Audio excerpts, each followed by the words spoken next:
Hello everyone, welcome back to my channel. It's Amara Comfort here. In today's video I'm doing a review and an unboxing for this 11-liter pressure cooker.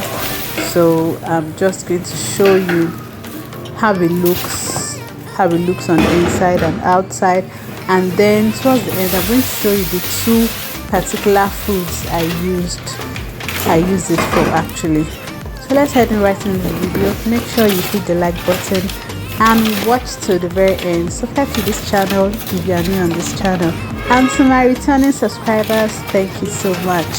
I'll see you at the end of the video.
So at this point of the video, I was trying to understand how the screw at the top works.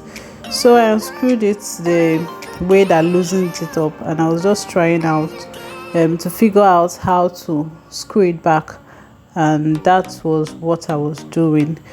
At if you notice at the beginning of the video, when I touched these things, I think it's the whistle and then the one that is red on the cover.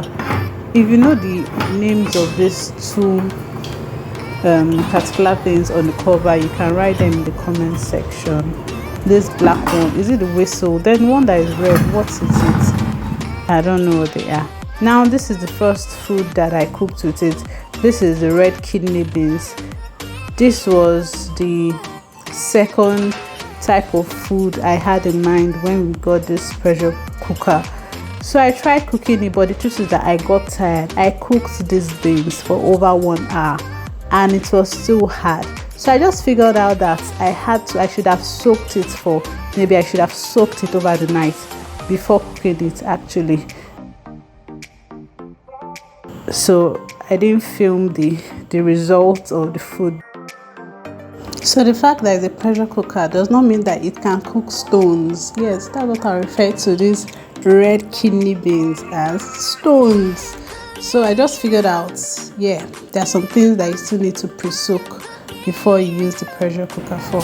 This is how those things looked in the pot. I didn't know that it would take me close to 2 hours to get them soft.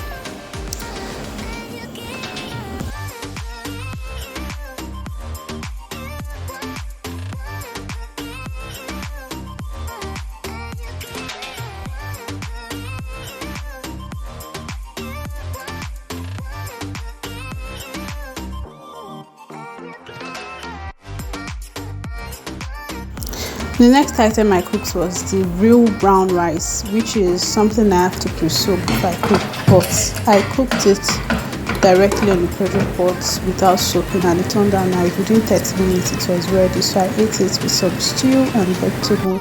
So guys, are you going to be using this pressure cooker, or do you have it already? What do you think?